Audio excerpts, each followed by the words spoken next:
¿Me escuchan, jóvenes? Sí, doctora. Buenas tardes, Muy sí. Buenas tardes. Entonces, ahora vamos a empezar.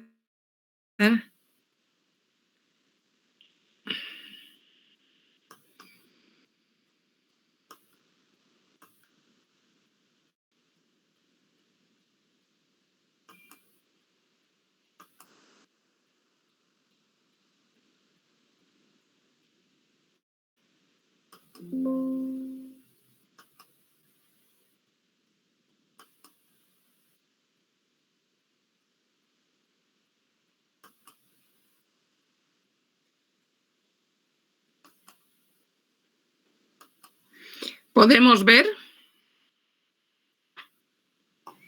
Sí, doctora, sí se ve. Ya, muy bien. Vamos a empezar con este tema. Es bastante corto, resumido, pero de importancia también dentro de lo que es el análisis instrumental. Vamos a hablar de lo que es la señal y el ruido. En realidad, nosotros no podemos definir de una manera separada y tomar en cuenta qué es la señal y qué es el ruido, o referirnos únicamente a lo que va a ser el ruido. Tenemos que necesariamente considerar una relación que existe entre la señal y el ruido. Entonces, todo proceso de medición está compuesto por la relación señal ruido que ustedes pueden ver acá. Entonces, la S de la señal es la información proveniente del analito, lo que estamos midiendo, lo que estamos buscando. Y necesariamente esta señal va a ir acompañada de un ruido minimizado que lo vamos a ir a definir posteriormente. Lo importante es que nosotros comprendamos que la relación señal-ruido es considerada como un parámetro de calidad que sirve para describir la calidad de un método. De todas maneras, para ubicarnos mejor, nosotros tenemos que pensar que en toda medida espectrofotométrica vamos a tomar en cuenta 3 etapas mínimamente, de las cuales ya en la parte práctica nosotros hemos ido viendo. Una se realiza cuando tomamos en cuenta el ajuste al 0% de transmitancia o el ajuste el ajuste al 0% de transmitancia, el ajuste al 100% de transmitancia y la medida que se la puede realizar en porcentaje de transmitancia. Nosotros en la práctica lo que hemos visto es un ajuste al 0 de absorbancia, si ustedes recuerdan cuando trabajábamos con el blanco, ¿verdad? Es decir, ese 0 de absorbancia corresponde al 100% de transmitancia. Es decir, estamos midiendo la cantidad de luz que va a llegar hasta el detector sin estar presente, sin realizarse, sin tomarse en cuenta el proceso de absorción. Por eso siempre hemos dicho, toda medida no solamente va a poder ser hecha con el analito, necesariamente debe ir acompañada de un blanco, ¿se acuerdan? Y con este blanco hacemos nuestro ajuste al 0 de absorbancia o al 100% de transmitancia. Y la lectura la realizamos en términos de absorbancia, por eso nosotros ajustamos al 0 de absorbancia, pero también es otro modo que podemos obtener nuestra lectura en porcentaje de transmitancia, como estamos mencionando ahora. Lo que sí nos faltaría, pero algunos grupos hemos conversado ya al respecto, es el ajuste que se realiza al 0% de transmitancia. Ese ajuste nosotros como operadores no lo realizamos. El que realiza es el fabricante. El momento de vendernos, el momento de sacar al mercado un determinado equipo, el fabricante es responsable o tiene la misión de realizar el ajuste al 0% de transmitancia. Entonces, esporádicamente, bajo determinadas circunstancias, en algún momento se hace necesario realizar este ajuste al 0% de transmitancia, pero normalmente es un ajuste que está, diríamos, encargado o está o es de responsabilidad del fabricante. Y lo que nosotros sí realizamos en todo tipo de lectura es el ajuste al 100% de transmitancia que corresponde al 0 de absorbancia, ¿no es cierto? Bien, entonces, una vez que nosotros nos hemos ubicado en nuestras lecturas, en los ajustes que debemos tomar en cuenta, por lo que decimos que toda medida espectrofotométrica tiene que tomar en cuenta 3 etapas. La primera, que es la que la ha realizado el fabricante al vendernos el equipo, que va a ser su ajuste al 0% de transmitancia. El segundo ajuste que nosotros lo realizamos antes de leer la muestra, que es al de transmitancia. Y finalmente, nosotros hacemos la lectura que hemos estado haciendo en términos de absorbancia. Bien, ahora, cuando hablábamos de la medición, de los elementos que contenía la medición, encontrábamos dos elementos, dos componentes fundamentales. Uno referido a la información del analito, que es lo que buscamos, fino, por muy eficiente que sea el equipo,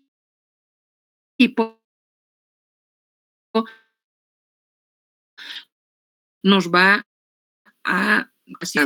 O sea, este ruido minimizado siempre va a estar presente, siempre va a estar acompañando a la información del analito.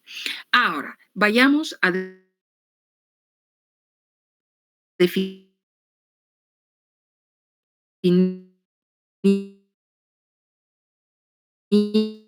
cómo lo definimos el ruido.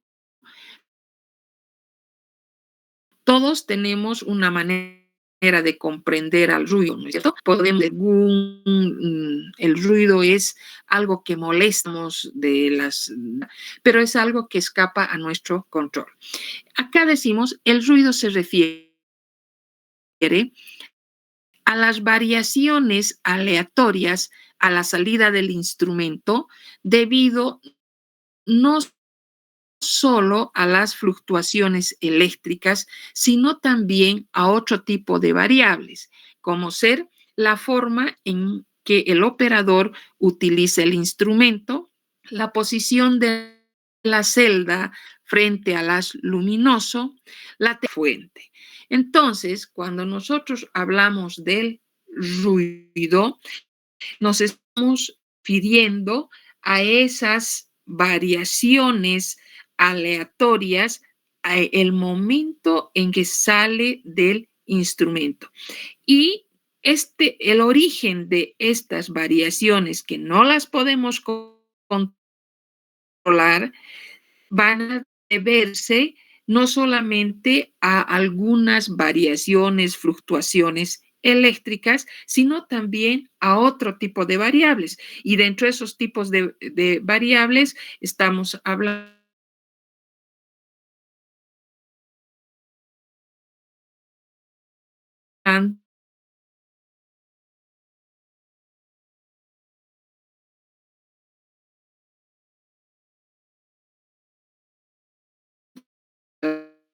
la temperatura de la solución y la salida a partir de la fuente.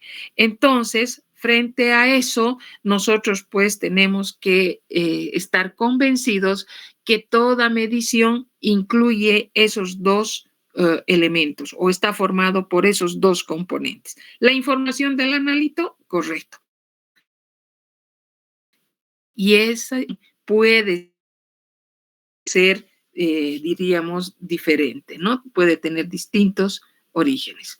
Acá tenemos un pequeño esquema, si vale el término, para poder comprender el efecto del ruido sobre una determinada señal.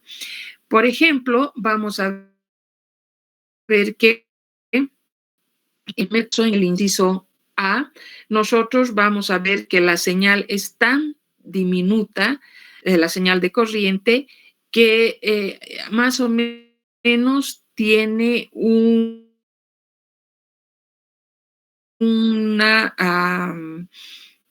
una absorbancia de 10 a menos 5. Y en el segundo caso, presentación teórica de la misma corriente, pero cuando hay una ausencia del ruido. En otras palabras, lo que nosotros estamos viendo o lo que queremos mencionar es qué efecto logra tener el ruido sobre una determinada señal, que hemos dicho es una manifestación incontrolable, es una, diríamos,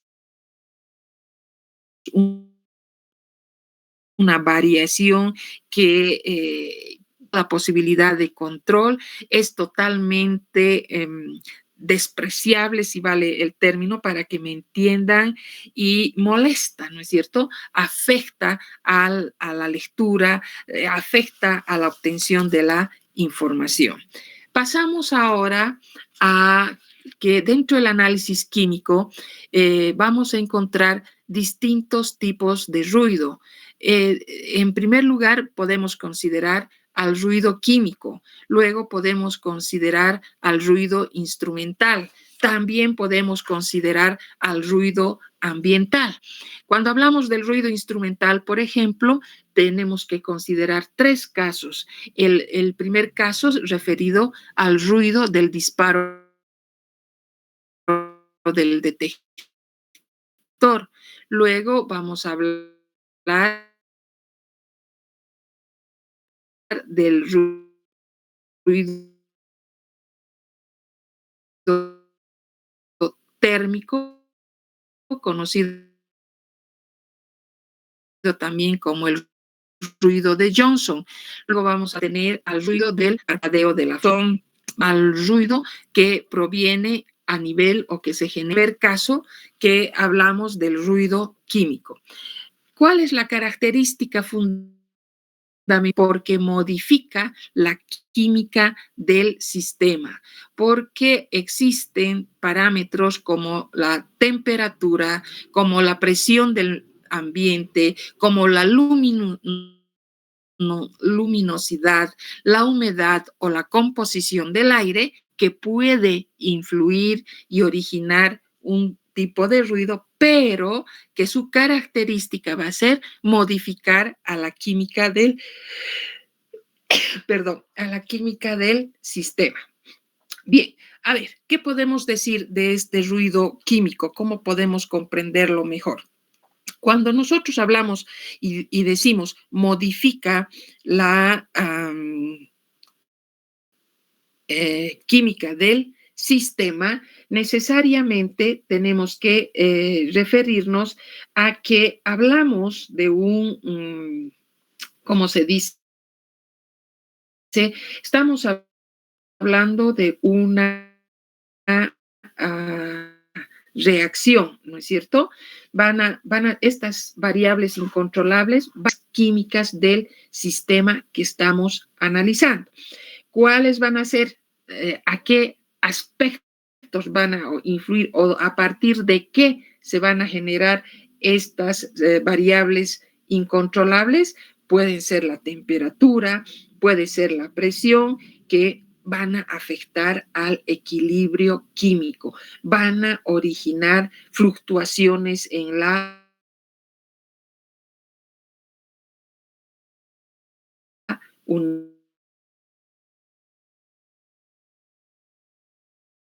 unidad, van a dar lugar a ligeras vibraciones, sólidos pulverizados. También pueden haber o generarse cambios en la intensidad de la luz que pueden afectar en aquellos casos de contar con materiales fotosensibles. Podemos laboratorio que pueden actuar con los reactivos. Estas variables que nosotros estamos refiriéndonos, vamos a ver que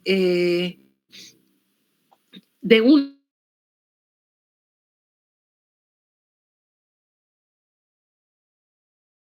u otra manera van a afectar, van a dar lugar, influyen tiempo en la medición.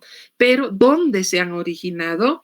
Se han originado a nivel de la química del sistema. En cambio, un ruido instrumental, ¿dónde se origina? En alguno de los componentes del instrumento o en la técnica, en el modo de manejo que realiza el operador. Por eso es un ruido instrumental. ¿Dónde se va a originar? A nivel del instrumento. Aquí el ruido químico, ¿dónde se va a originar? ¿Dónde va a afectar? ¿Qué es lo que va a cambiar? Va a influir a la química del sistema modificándolo. Entonces, si nosotros hablamos, por ejemplo, para que me entiendan, de una sustancia química, esta sustancia química, ¿dónde se origina? Es pues el producto de una reacción química donde van a intervenir, en primer lugar tendremos que tomar en cuenta la temperatura, tendremos que tomar en cuenta la presión del medio ambiente, tendremos que tomar en cuenta la luz o pensar en la humedad, que estos parámetros pueden acelerar, pueden retardar las reacciones, pero están influyendo. Entonces, al presentarse variaciones de humedad, donde va a haber, por ejemplo, alguna variación en la composición del aire, un ejemplo, bueno, más adelante les diré, la presencia del polvo, van a influir de una u otra manera el momento de encontrar, el momento de llegar a las mediciones. Y de todas maneras, estos factores no van a poder ser controlados y definitivamente van a afectar las mediciones que nos dan lugar o que nosotros obtenemos a nivel del instrumento. Y lo que quiero que entiendan cuando hablamos de todos los ruidos, y en este caso del ruido instrumental, escapa a nuestro control. Estoy suponiendo que cuando hablo de un ruido químico, estoy hablando de una operación en laboratorio, de un proceso de medición. Yo como operador he tomado en cuenta, según yo, todos los aspectos posibles que podrían conducirme a alguna variación. Pero si me estoy refiriendo al ruido, tienen que tener bien clara la idea ustedes de que es algo que escapa a su control. Es algo que obviamente es incontrolable, por eso decimos escapa a nuestro control, es molestoso, por eso es ruido y está, pero necesariamente presente. A ver, en una determinación X, donde nosotros hemos tomado aspectos que están controlados, la presencia, por ejemplo, de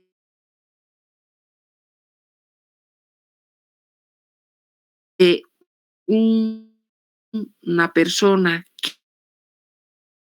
que fume y que esté, diríamos, presente bajo nuestro, va a dar lugar, va a originar a una modificación, a un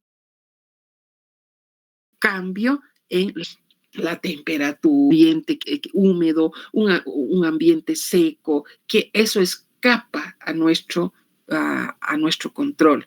Y de esa manera nosotros podemos mencionar que de una manera, de otra forma, van a modificar a la química del sistema. Entonces, ese va a ser su origen. Por eso se llama el ruido químico. Pasamos ahora al ruido instrumental. Y cuando nos referimos al ruido instrumental, nosotros tenemos que mencionar que existen 3 casos. Se refiere primero a los componentes propios del instrumento, por un lado. Tenemos que recordar que un instrumento comúnmente va a tener 5 elementos. Tenemos una fuente de radiación, tenemos un selector de longitud de onda, tenemos un recipiente que contiene a la muestra, tenemos un detector y finalmente tenemos un medidor. Entonces, ¿dónde se origina este tipo de ruido instrumental? A nivel de cualquiera de estos componentes del instrumento. Pero no solamente pueden ser en los componentes propios del instrumento, sino también pueden deberse a alguna situación que pudiese presentarse cuando se están realizando o se están llevando a cabo los distintos pasos en la medición. Y a partir de todo esto es que nosotros vamos a encontrar, a partir de esto nosotros vamos a encontrar varios tipos que se los conoce como el caso 1, el caso 2, el caso 3. El primer caso se refiere al ruido térmico o ruido de Johnson. El segundo caso se lo conoce como el ruido de disparo del detector. El caso 3 se lo conoce como el ruido del parpadeo de la fuente. Esos son los 3 tipos de ruidos que nosotros podemos mencionar cuando nos referimos al ruido instrumental. Ojo, ¿cuál es el origen? ¿Dónde se origina este tipo de ruido? Y también en el proceso de medida por parte del operador. ¿Sí? Bien, empecemos por el primer caso, que se refiere al ruido térmico o el ruido de Johnson. El ruido térmico o ruido de Johnson se lo conoce con otros nombres también, como el ruido blanco o el ruido de Nyquist. Este se debe a la agitación térmica de los electrones u otras partículas cargadas y se puede disminuir este tipo de ruido con el empleo de refrigerantes, disminuyendo la resistencia eléctrica o también la temperatura. Es una corriente oscura generada por calentamiento y también va a depender este tipo de ruido del ancho de banda con el que se esté trabajando. Bien, a ver, este ruido va a ser causado por la agitación térmica del los electrones o también la podría encontrarse a nivel de los capacitadores, a nivel de los transductores, a nivel de las celdas electroquímicas o cualquier otro componente. Esta agitación de partículas cargadas es aleatoria. No sabemos cuándo se inicia y con qué frecuencia se van a ir agitando, de tal manera que van a ir creando irregularidades de carga en forma periódica, lo que va a originar fluctuaciones de voltaje que aparecen como ruidos en la lectura. Es una corriente oscura, diríamos, generada por el calentamiento y no por la llegada de luz al detector. Aquí les voy a dar un ejemplo clásico que puede llevarles a una mejor comprensión. A ver, por ejemplo, cuando nosotros hablamos de un detector, acuérdense, hemos hablado de varios detectores, ¿no es cierto? Y hemos dicho, por ejemplo, que el fototubo es uno de los detectores civil simple en su composición, porque es una ampolla, está cerrada al vacío, que tiene 2 elementos, que uno va a ser la superficie catódica que está envuelta por un material fotoemisivo y vamos a tener un alambre que va a servir como ánodo. ¿Se acuerdan ustedes? Entonces, ¿qué ocurría normalmente en este caso? Llegaba el haz de fotones, generaba el movimiento de los electrones, estos migraban hacia el ánodo y se formaba la corriente eléctrica. Hasta ahí, recuerdan ustedes. Hemos hablado de hablar detectores, también hemos mencionado que estos van a tener características. Hemos hablado, en primer lugar, de hemos tomado al, como se dice, al fototubo y de qué manera se van a ir formando los electrones, ¿no es cierto? O sea, se va a ir generando la corriente eléctrica. Entonces, cuando nosotros hablamos de estos detectores, habíamos mencionado en algún momento que presentaba ventajas y presentaba desventajas. Y una de sus desventajas era el calentamiento. Si bien una ventaja era ir variando continuamente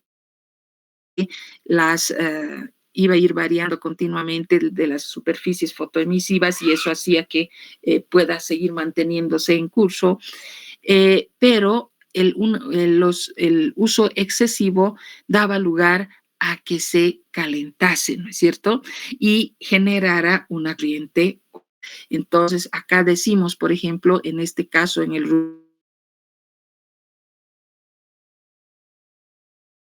limitación térmica de los electrones u partículas a la radiación, a la presencia de la radiación, sino que se va de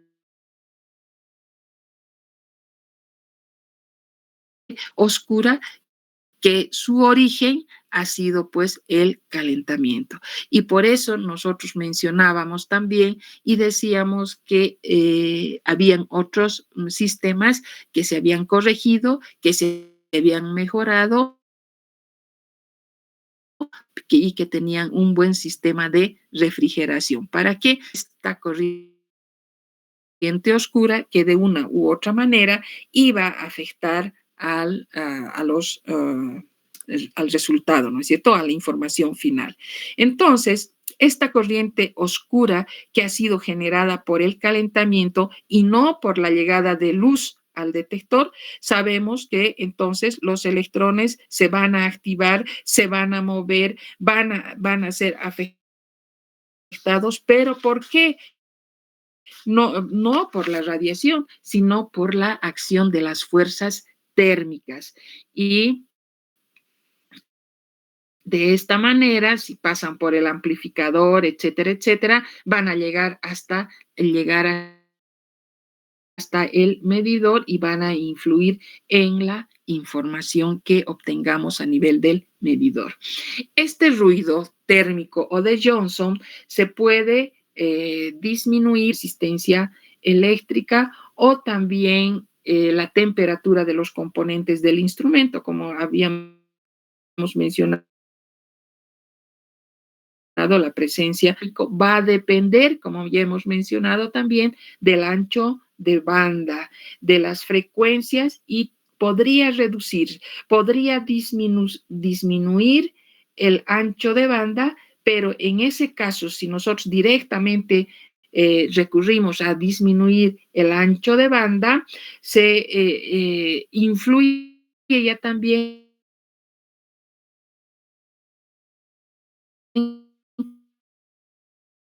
el instrumento en su respuesta va a ser mucho más lento y eso también en alguna forma va a afectar, ¿no es cierto? Ya no va a ser lo mismo contar con un instrumento que en la respuesta que pueda proporcionarnos. Eso, entonces, cuando hablamos del ruido térmico o el ruido de Johnson. Pasamos al caso 2. El caso 2 que se refiere al ruido de disparo del detector u otras partículas cargadas cruzan una unión. Este ruido se origina al producirse un movimiento de partículas cargadas. Son sucesos que ocurren al azar y la velocidad a la que ocurren está sujeta a fluctuaciones. Este ruido puede minimizarse efectivamente reduciendo el ancho de banda. Entonces, ¿en qué consiste? De cómo se caracteriza este ruido del disparo del detector. Nuevamente, vamos a tomar en cuenta como ejemplo al fototubo. Este presenta un cátodo que está cubierto por una superficie fotoemisiva bastante sensible y un ánodo. Todos están presentes, encerrados, hemos dicho, en una ampolla al vacío. Entonces, cuando se produce el efecto fotoeléctrico, es decir, cuando llegan el haz de fotones hacia la superficie fotoemisiva, van a sacar a los electrones, primero los agitan, los van sacando de esa superficie fotoemisiva para ir y dirigirse al ánodo, ¿no es cierto? Ahora, siendo la diferencia de potencial entre el cátodo y el ánodo de 90 grados. Nos preguntamos en ese momento si esta salida de los electrones hacia el ánodo desde el cátodo es una salida constante, ¿no? Efectivamente, ¿será que van a ir saliendo de una manera constante o van a existir algunos momentos en que los electrones van a salir, van a zafarse con mayor facilidad que en otros momentos que se hace más dificultosa esta salida? Y al hacerse más dificultosa, los electrones que vayan saliendo van a ser menores en una cantidad mínima. Entonces, ¿y el aparato qué es lo que mide? El aparato mide el flujo de electrones.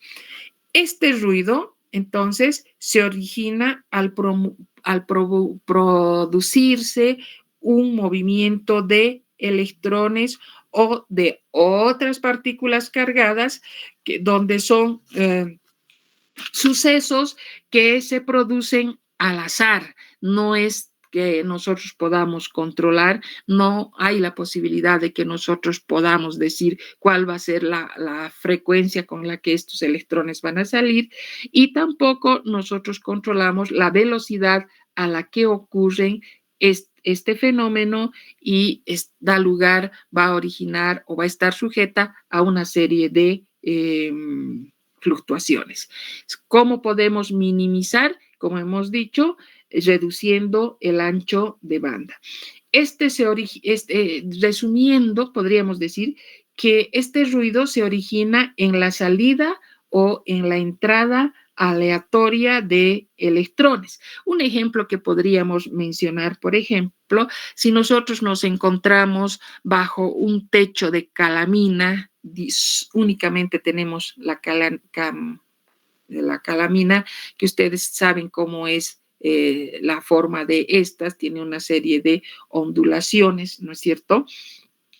Y cuando empieza a llover, alguna vez ustedes han debido sentir, vamos a ir viendo que las gotas de lluvia van a ir cayendo poco a poco sobre esta superficie ondulatoria y en una primera instancia nosotros escuchamos gota tras gota. En otras palabras, podemos diferenciar la caída de una gota a otra gota y conforme va a ir aumentando la lluvia, incrementándose la lluvia, llega un momento en que existe o se forma un ruido, ¿no es cierto?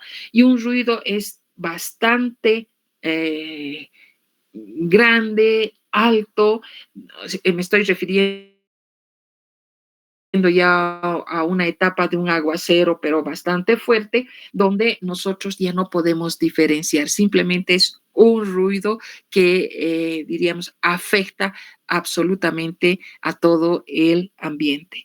Entonces, así es como se presenta el ruido del disparo del detector. Esa posibilidad de que al inicio nosotros podíamos diferenciar la caída o la llegada de cada una de las gotas y podíamos separar, diferenciar una a otra en un momento dado cuando ya se incrementa y se produce diríamos, un aguacero, como se dice normalmente, vamos a ver que ya es un ruido único, es un ruido general donde no hay la posibilidad de diferenciar. Pasamos luego al tercer caso, que se refiere al ruido del parpadeo de la fuente. Este ruido del parpadeo de la fuente se presenta cuando en la fuente de radiación aparecen pequeñas variaciones de intensidad o de potencia. Se puede corregir o disminuir empleando resistencias de filamento enrollado en lugar a las de carbón que normalmente se utiliza. A ver, vamos entonces a referirnos a este ruido del parpadeo de la fuente. Vayamos a los componentes de los instrumentos y aquí vamos a tener una lámpara, un foco, ¿no es cierto? Un foco se va a encender debido a la corriente eléctrica. Al producirse una pequeña variación de la corriente eléctrica, la variación de la intensidad de la potencia va a ser pues exponencial, es decir, a pequeñas variaciones de la corriente eléctrica, de la fuente de energía, como ustedes quieran entender, la potencia de la luz de nuestra fuente va a variar más, por mucho que empleemos estabilizadores, por mucho que utilicemos transformadores, por mucho de que utilicemos distintos sistemas para garantizar esa, diríamos, evitar las fluctuaciones, para anular las fluctuaciones, pero igualmente tienen su efecto. Pequeñas variaciones de corriente eléctrica van a producir grandes variaciones en la intensidad o de la potencia en las lámparas. Entonces, en el fondo, la intensidad podemos definirla que no va a ser constante, siempre estará aumentando o podrá ir disminuyendo a pesar de que nosotros como observadores, como operadores, no vamos a poder percibir esta situación, sino que el instrumento sí lo va a poder percibir, sí, debido a su sensibilidad, va a dar lugar a que se produzcan estas variaciones. Y es por eso que se conoce como el parpadeo. Decimos y se conoce como el parpadeo de la fuente. Se llama así por el hecho de que la fuente va a presentar pequeñas variaciones de intensidad o de potencia en equipos, en aparatos como son los fotómetros, como son los espectrofotómetros y otros más. Este ruido, conocido como el ruido del parpadeo de la fuente, se va a caracterizar por ser o por tener un valor inversamente proporcional a la frecuencia de la señal y que se observa distintamente, que se observan continuamente, siendo las causas no comprendidas al 100%. La presencia se las reconoce por su gran dependencia con la frecuencia. El ruido del parpadeo de la fuente, entonces, va a poderse reducir bastante, no se lo va a lograr hacer desaparecer, si vale el término, pero el uso de, en su construcción de resistencias de filamento enrollado van a mejorar, diríamos, la respuesta sustituyendo estas resistencias a las que inicialmente se encuentran y que son construidas en base al carbón. Eso cuando hablamos del tercer caso del ruido del parpadeo de la fuente. También tenemos que referirnos a lo que es el ruido ambiental. Hemos hablado de un ruido químico. El ruido químico tiene su origen ¿dónde? En la química del sistema. Ahí se produce el problema. En el ruido instrumental, a nivel de alguno de los componentes. Hemos dicho, en este último caso, tenemos las fuentes de radiación. Hemos hablado en los anteriores casos, el caso de los detectores, por ejemplo, el caso del fototubo era un ejemplo típico, ¿no es cierto? Entonces, ahora pasamos al ruido ambiental. ¿Cómo podemos definirlo? Al ruido ambiental van a ser señales no deseadas que se van a producir fuera de la muestra y también fuera del instrumento. Eso es muy importante, lo que les decía. Es una mezcla de diferentes tipos de ruidos procedentes del entorno. Este ruido se puede mejorar con un hardware desarrollando un instrumento que sea mucho más aislado. En otras palabras, el ruido ambiental va a originar señales no deseadas que se producen, pero esta vez fuera de la muestra, fuera del instrumento. Estas señales varían el entorno de la medición del instrumento y van a existir los sistemas, van a existir, diríamos ya, los programas específicos para que se los va desarrollando, que se los va mejorando dentro del instrumento para que el funcionamiento, la respuesta de esta sea mucho más aislado y que este tipo de agentes externos, como se dice, o estas señales procedentes del entorno cada vez influyan o sea, no tengan mayor influencia. Ahora, ¿cómo se logra aislar? Con la presencia de filtros eléctricos, estabilizadores, a través de programas informáticos que directamente van a realizar paralelamente, digamos, un análisis estadístico proporcionándonos una medición donde el mejor valor, podríamos decir, va a constituir la media. Entonces, este ruido ambiental toma en cuenta una mezcla de distintos tipos de ruidos, pero procedentes ¿de dónde? Del entorno.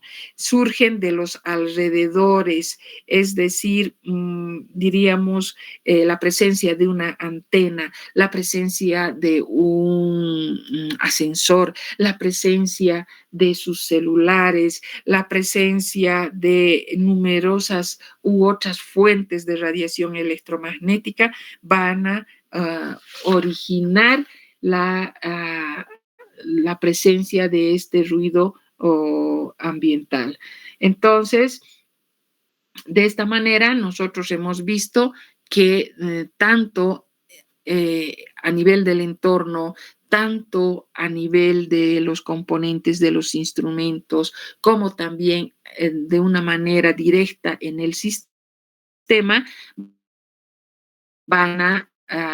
se van a originar estas situaciones que las conocemos o las definimos como ruido, que escapan a nuestro control, que son situaciones, diríamos, molestas, que influyen en la lectura y que nosotros, por mucho que se trate de un equipo altamente sofisticado, fino, etcétera, etcétera, y construido con los cuidados más grandes y los materiales más selectivos, no podemos aislar, simplemente podemos minimizar lo que es el ruido que acompaña a la información, que acompaña a la señal del analito cuando contamos con una medición.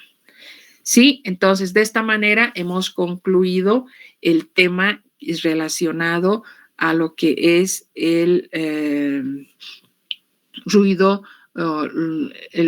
el ruido, la señal y el ruido. Nunca podemos hablar del ruido solo, hemos dicho, sino tenemos que hablar de una manera conjunta de la relación señal-ruido. Vamos a pasar a a otro pequeño tema también para no retrasarnos, por favor.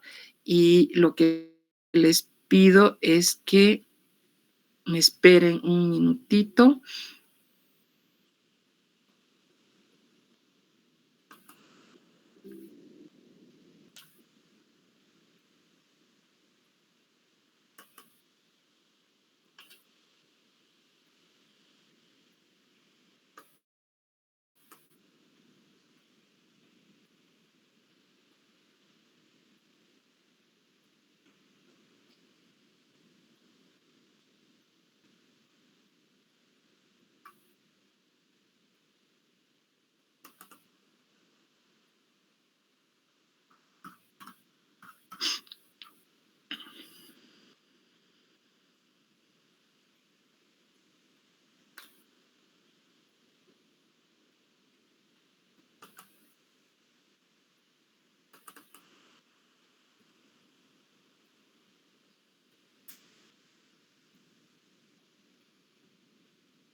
¿Pueden ver, jóvenes?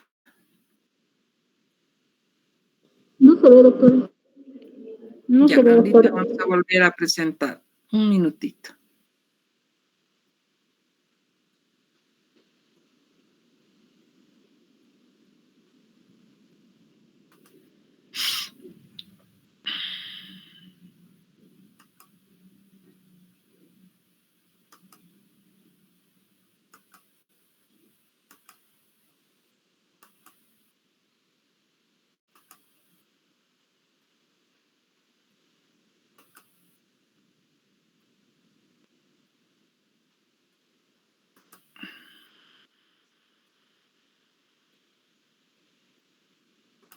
¿Ahora pueden ver?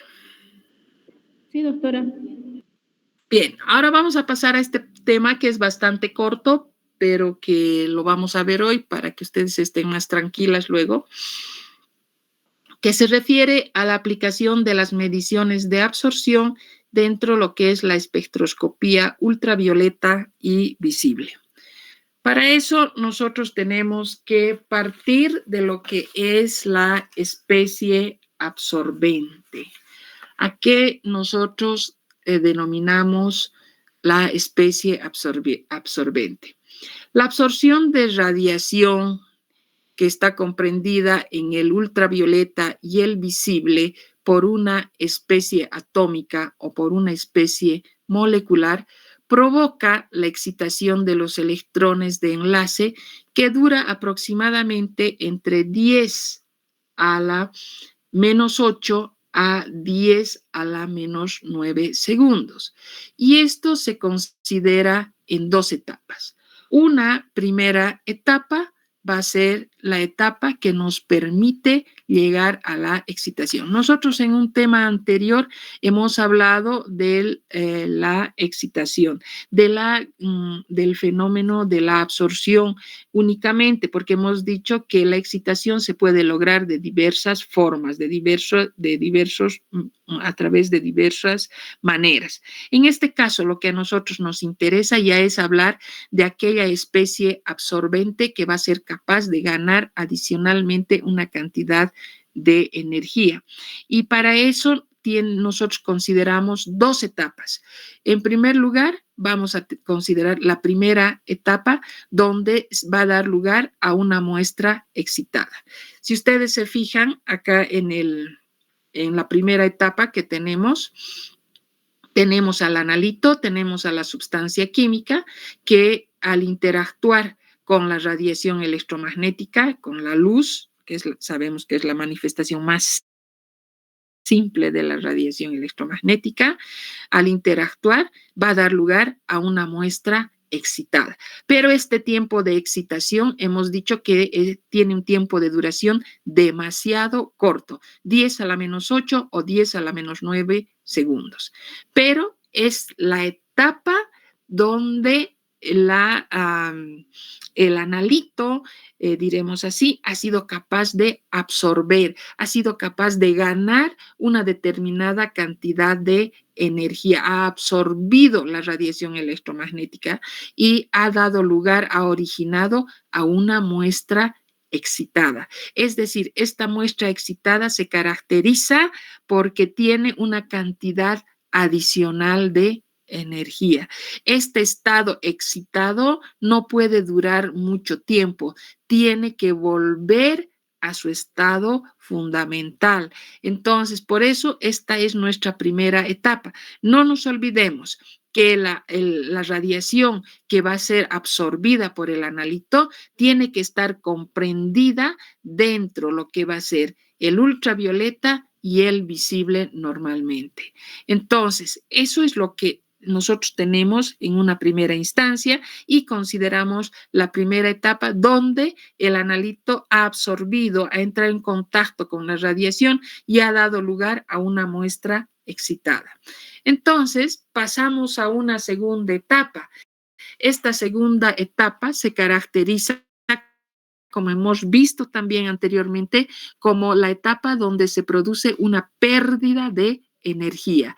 Esta etapa está caracterizado, diríamos, por un proceso de relajación, una etapa contraria a la anterior, a la primera etapa, donde se excitaban los electrones, donde los electrones habían pasado a niveles superiores energéticamente hablando.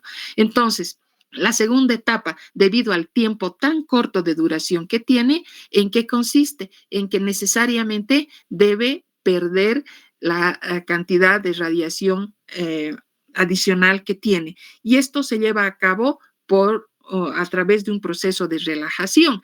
Y esto vamos a conseguirlo de tres maneras o por tres formas, si vale el término.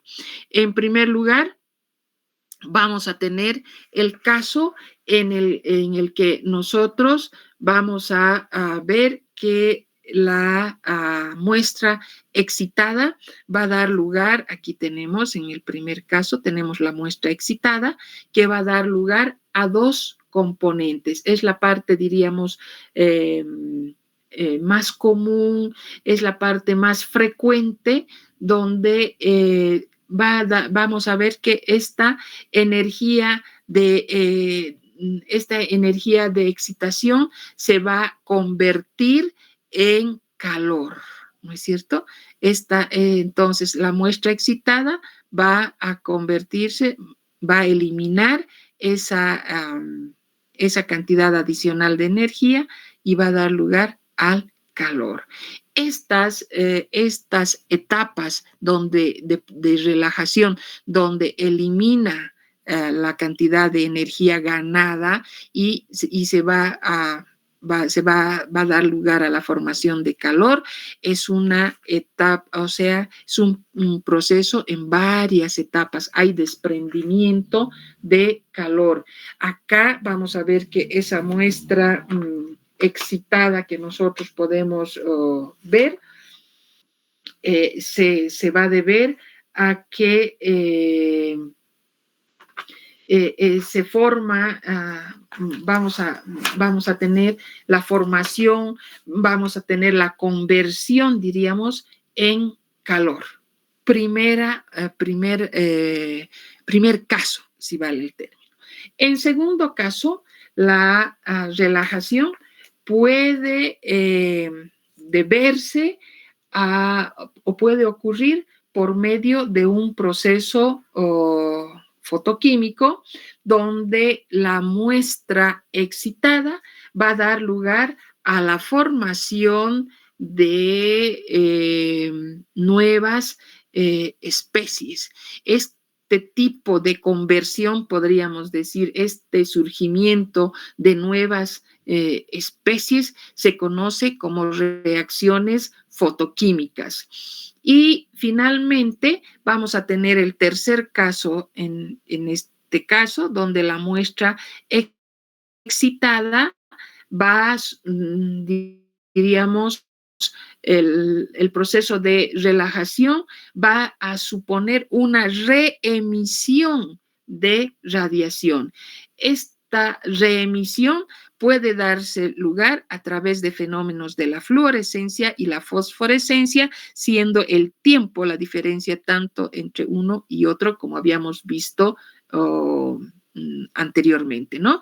Entonces, esas dos etapas que nosotros considerábamos, en la primera en la que se excitaba el analito inicialmente y la segunda donde a través de procesos de relajación perdía esa cantidad de energía que había ganado y que la había convertido en un analito, en una muestra excitada.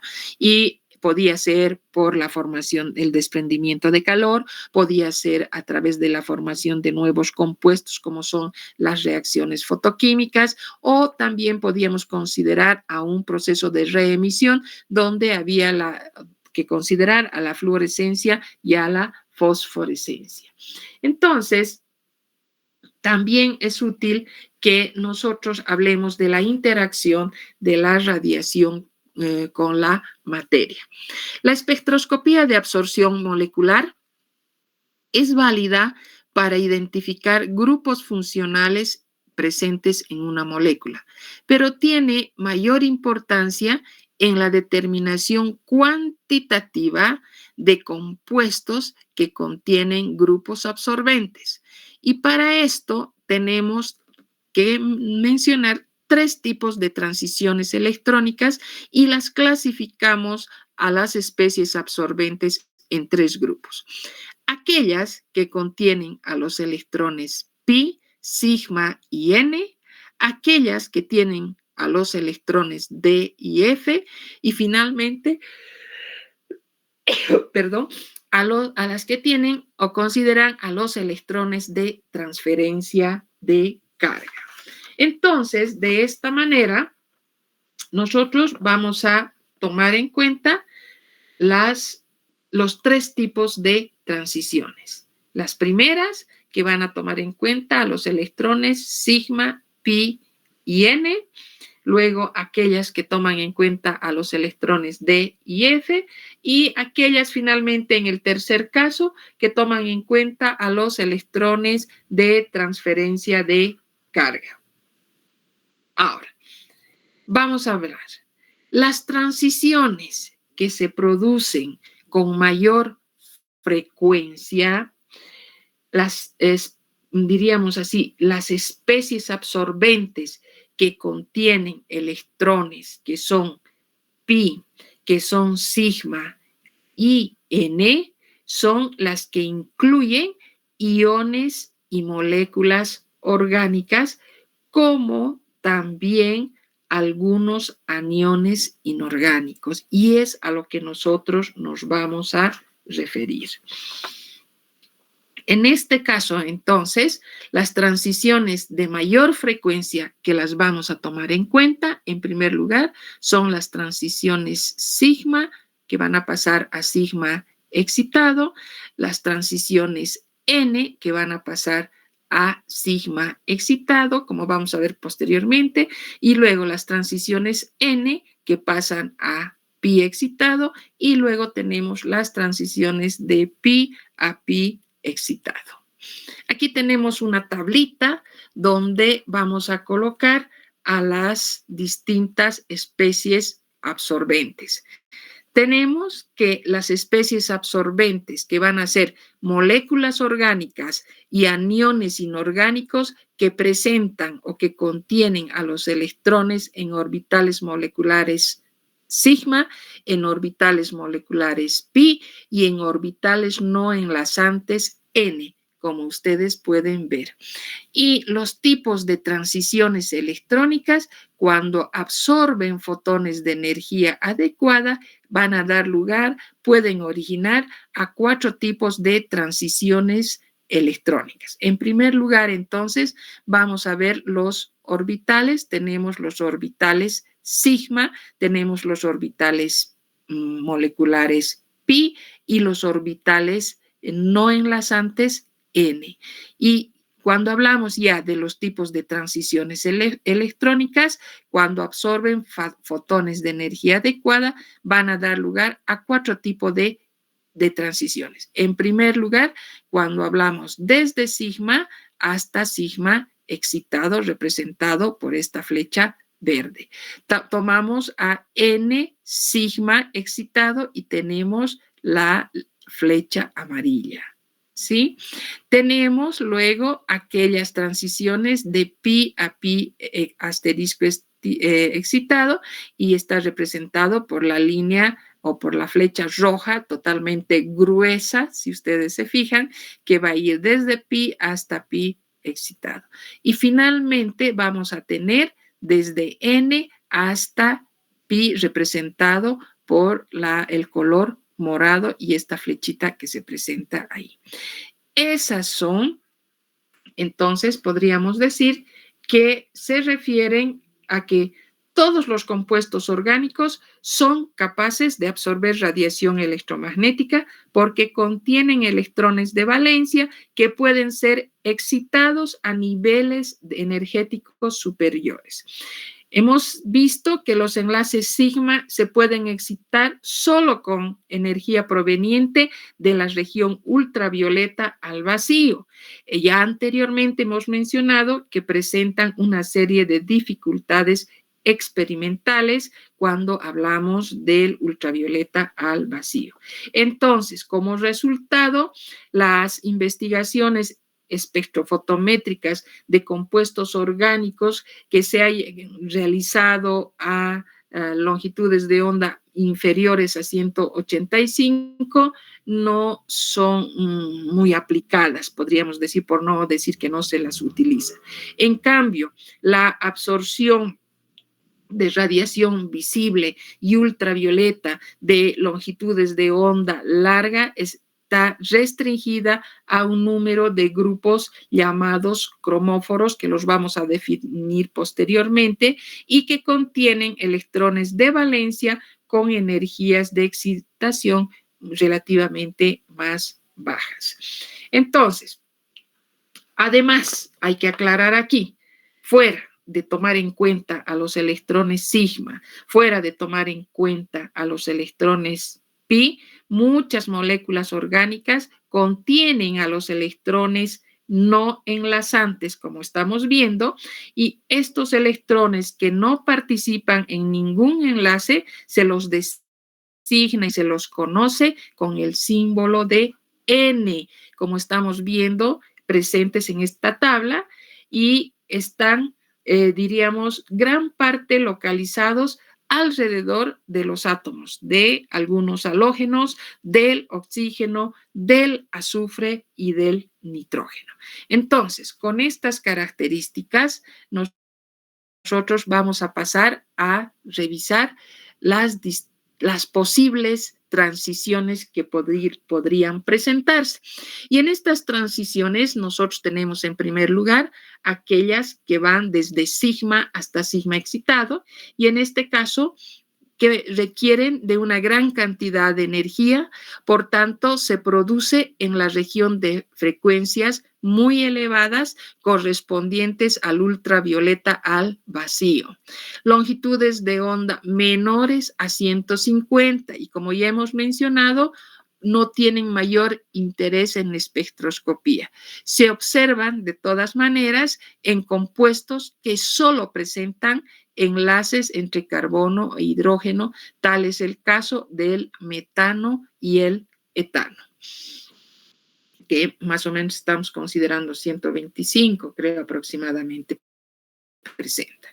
Luego tenemos las transiciones que van a ser N sigma excitado.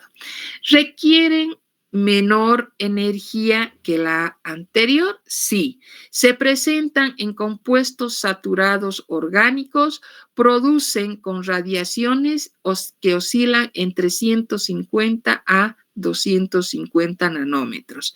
Se presentan en elementos que contienen átomos con pares de electrones que no participan, es decir, los electrones no enlazantes, que dan este tipo de transición y tienen sus máximos de absorción a longitudes de onda difíciles de determinar con instrumentos corrientes, con instrumentos normales que sean inferiores a 200 nanómetros.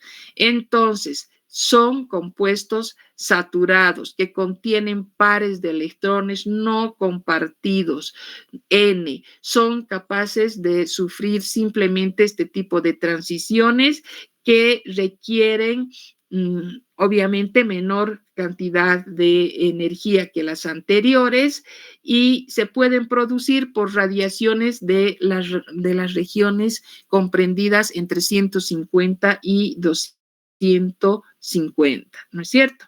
Entonces, pero vamos a ver que en este caso igualmente es de muy poca aplicación, ya que el número de grupos funcionales orgánicos que presenten picos con estas características dentro del ultravioleta es demasiado pequeño. Entonces, nosotros mayormente no tenemos, diríamos, o para nosotros no tiene mayormente importancia.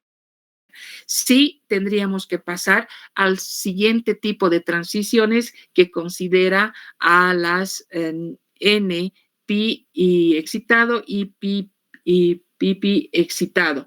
La mayoría de estas transiciones requieren energías que se encuentran en el ultravioleta y en el visible. Estamos hablando de longitudes de onda consideradas entre 200, 250 y 700 nanómetros, propias de los compuestos orgánicos con grupos funcionales no saturados denominados cromóforos. Les había mencionado anteriormente que eran importantes o tomábamos en cuenta a aquellos grupos funcionales que eran los cromóforos, cuya característica era no ser saturados, ¿no es cierto?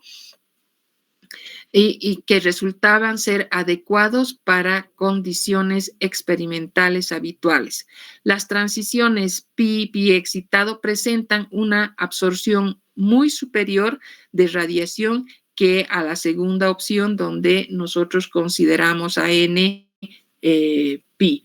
De todas maneras, tienen una gran aplicación ambos dentro de lo que es la espectroscopía de absorción, en lo que son los compuestos orgánicos, se basan en transiciones de los electrones tanto N como los pi al estado excitado, porque la energía requerida para estos procesos va a dar lugar, va a originar picos de absorción dentro de una región espectral que va experimentalmente accesible para nosotros entre 200, 250 hasta 700 nanómetros. Ahora, ambas transiciones requieren necesariamente la presencia de grupos funcionales no saturados, como habíamos mencionado, que sean capaces de aportar los electrones pi. A estos centros absorbentes no saturados a los que se les aplica el término o se los conoce con el término de cromóforos. Entonces, pero en estos casos aparece una situación muy importante que viene a ser el papel del disolvente, como vamos a ver más adelante. El efecto del disolvente. Los picos que están asociados a transiciones N-pi generalmente se desplazan hacia longitudes de onda más cortas, desplazamiento ipsocrómico o hacia el azul. al aumentar la polaridad del disolvente. Como verán, en este caso, entonces, la presencia del disolvente, las características del disolvente, en otras palabras, el efecto que pueda tener el disolvente también es determinante. En este tipo de transiciones N, pi, vamos a ver que hay un desplazamiento hacia longitudes de onda más cortas. Tenemos que ubicarnos inmediatamente en lo que es el espectro electromagnético. Nosotros tenemos, a ver, los rayos gamma, los rayos X, el ultravioleta y el visible, y luego el infrarrojo. Cuando hablamos del ultravioleta y el visible, al lado del ultravioleta, nosotros tenemos que hablar del morado, del azul, etcétera, etcétera, hasta llegar al otro extremo que vamos a hablar del rojo, ¿no es cierto? Entonces, los que están más a la izquierda van a ser altamente energéticos, van a tener elevadas frecuencias y su longitud de onda va a ser menor. Y en cambio, conforme van a ir desplazándose hacia la derecha, sabemos que las longitudes de onda van a ir incrementándose, ¿no es cierto? Y ahora, para que ustedes se ubiquen perfectamente, se conoce cuando se desplazan hacia longitudes de onda más cortas, entonces el desplazamiento hacia el azul se conoce como desplazamiento ipsocrómico. Al aumentar la polaridad del disolvente, ojo, cuando la polaridad del disolvente aumenta. En cambio, en las transiciones pi, normalmente se observa la tendencia opuesta, es decir, un desplazamiento hacia el otro lado, hacia el rojo, hacia longitudes de onda mayores, y se conoce como efecto batocrómico o desplazamiento batocrómico. Los cromóforos orgánicos más comunes van a ser alquenos, van a ser alquinos, van a ser los grupos carbonilo, carboxilo, amido, azo, nitro, nitroso y nitrato. Y aparecen otros elementos que van a ser denominados auxocromos, que son aquellos que tienen un grupo funcional, como ser el oxidrilo, como ser el amino, como ser los cloruros, que no absorben en el ultravioleta, pero pueden desplazar los picos del cromóforo hacia longitudes de onda más largas, es decir, desplazamiento hacia el rojo, desplazamiento batocrómico. Ese es el efecto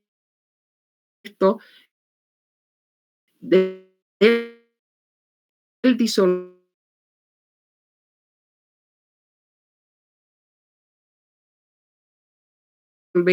Las transiciones dentro de lo que es el análisis cualitativo y el análisis cuantitativo.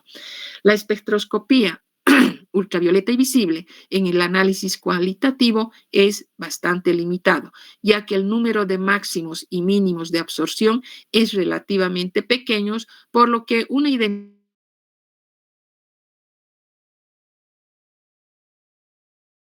identificación inequívoca casi es imposible. Pero existen varias, importante, la transferencia de la visión sobre el sistema. El análisis cuantitativo sí constituye una de las herramientas más útiles y empleadas debido a, en primer lugar, a su gran aplicabilidad a sistemas orgánicos e inorgánicos. Segundo, las sensibilidades que están entre 10 a la menos 4 a 10 a la menos 5. La selectividad que va a ir de moderada a alta. La buena precisión, la adquisición de datos fáciles y adecuadas. Las medidas de absorbancia espectrofotométrica se hacen a longitudes de onda correspondientes al pico de absorción. Las variables que influyen en el espectro de absorción incluyen la naturaleza del disolvente, el pH de la disolución, la temperatura, la concentración del electrolito y la presencia de algunas sustancias interferentes. Entonces, de esta manera vemos o justificamos lo que habíamos mencionado, que estas tienen una gran aplicación dentro de lo que va a ser el análisis cuantitativo, ¿no es cierto? Entonces, vamos a decir de gran aplicación en cuenta a los sistemas inorgánicos, sus sensibilidades son bastante grandes, pueden tienen una selectividad que puede desde moderada hasta alta, presentan una muy buena precisión, aunque podrían normalmente encontrarse con incertidumbres hasta de 3% con algún tipo de precauciones. Ahora, los datos que se los puede obtener son fáciles, son adecuadas. Las medidas de absorbancia espectrofotométrica normalmente se las hacen a longitudes de onda correspondientes al pico de absorción y las variables que influyen en el espectro de absorción incluye la naturaleza del disolvente, que es muy importante, el pH de la disolución, la temperatura, la concentración del electrolito y la presencia de algún tipo de sustancias interferentes. Entonces, hasta ahí tenemos nuestro tema que hemos visto ahora referido a las aplicaciones de las medidas de absorción dentro de lo que va a ser la espectroscopía ultravioleta y visible. Hasta aquí vamos a quedar ahora y nos estaríamos viendo la siguiente clase. Que tengan una buena tarde, jóvenes. Hasta luego.